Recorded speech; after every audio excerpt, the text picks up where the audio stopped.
Hey, baby. This woman is a scientist, Irresistible. an attractive scientist, a fact that's being independently verified. You're so powerful. Well, I think we can scientifically say she's above average attractiveness. And she's about to take part in a pioneering experiment. What impact will she have on these skateboarders?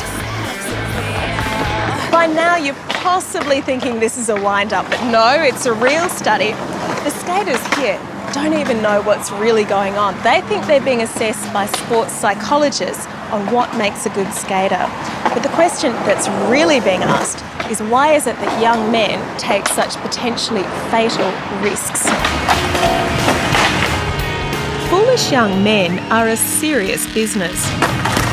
It's young men who are actually the problems behind the wheel, and it's young men who are the problems in bar fights and other kinds of conflicts that escalate to serious violence. Overall, they're 3.5 times more likely to die from all accidental causes than females are. And so we're interested in, well, what are the things that move guys to be such risk takers? But how best to study it? Lab tests were lame. A mild electric shock doesn't really tell you much about taking risks behind the wheel. And ethics committees aren't that keen on throwing boys in fast cars until they crash. Then last year, Richard Ronay had a brainwave, courtesy of a misspent youth. Skateboarding's interesting because every time you try and execute a trick, there's a point in the trick where you need to make a decision. And if there's any doubt, then you can choose to abort the trick. But if you choose to try and commit to it, then you expose yourself to that physical danger. And it was that split-second mid-air decision that we wanted to look at. Hey, baby. But what was the excuse for the girl, Irresistible. who's a psychology student called Catherine, by the way? Hey, baby. Well, it's the scientist's theory we're still only animals, and youthful risks are all about reproduction. You get into the mating game. They need to do what it takes to compete with other males and to attract females. And our argument is that risk-taking is one of the ways that they do this. Risk-taking is what we call an honest signal of male quality. If I do something physically outrageous and I fly through the air, I either have to be very talented to achieve it or I have to be very robust when I land on my face and still get up and walk away. So, are they right? Get ready for a classic experiment in animal behaviour. Once we've all finished preening, of course. Okay, so we've got the scientifically validated attractive girl. Here. Check. We got the skateboarders. Yep. Okay, have we checked that they're all heterosexual? 100%. All right, and we've got the testosterone samples. Check. Okay, well, we're ready.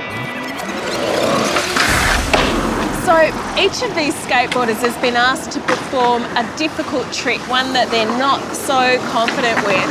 And the researcher over there is going to be videoing it. Now what they don't know is that the researcher is actually a key part of the experiment because they're going to do their tricks first in front of our attractive researcher and then in front of a guy. And we'll see if it makes a difference.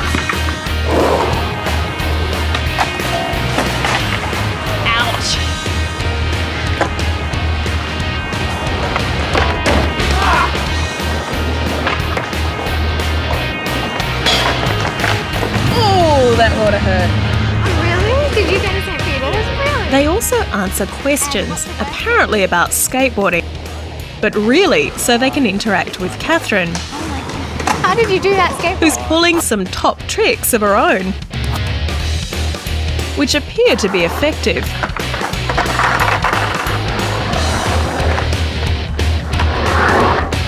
Though, to be fair, they have been asked to do tricks they haven't mastered.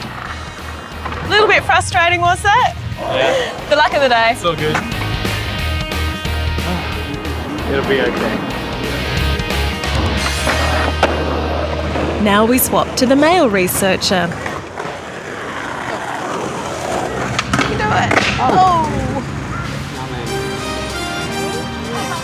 Finally, bearing just a few flesh wounds, they get their testosterone taken. Now the analysis, frame by frame. He's on top of the board. Yeah, The board's positioned under his feet yeah. until now he kicks it. See that? Okay. Between those two oh, frames, right. So he between kicks it two away. frames, a decision got made And now the board's to kicked abort. out. Yeah. Wow. Stick or abort?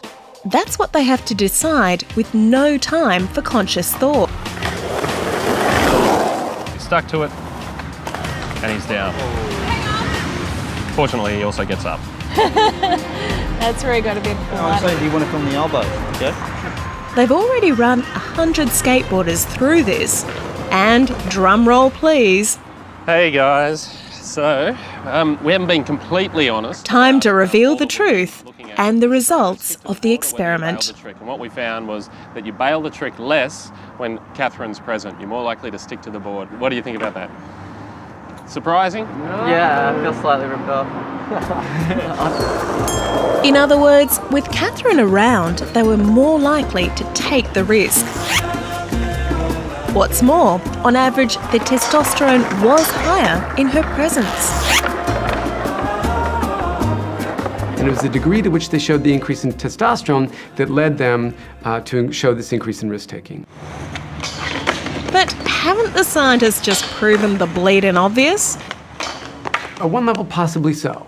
We may well win the sort of no-duh award. Or worse, just played to stereotypes, finding excuses for bad boy behaviour. Whenever you do research on these evolutionary markers and on hormonal effects, you have the risk that you're going to confirm stereotypes. But I think that risk is outweighed by the fact that the truth is always worth knowing. And if it turns out that this is a stereotype for a good reason, and that is that evolution has pushed us in this direction, has created men who have a tendency to compete for women in risk-taking kinds of ways, then it's best to know it. And in fact, surprisingly, no one has ever yet experimentally put these three together. The attractive woman, the risk-taking, and the testosterone. What's more, they think they may even know what part of the male brain is affected. This part, responsible for integrating emotions and higher-order control. There's evidence that suggests that it gets activated by the presence of attractive women. And what that suggests to me is that maybe evolution put a short circuit in there. You know, that when your reproductive goals come in tension with your survival goals, maybe evolution said, well, let's lean toward reproduction. So that piece of brain that usually guides you that says, this is a bad idea, Bill, doesn't work as well when you're in front of attractive women because it's already being activated by her. Sad to say, the scientists may have a point. We are just mammals. And if men never took a chance, well, let's face it, how far would their genes get?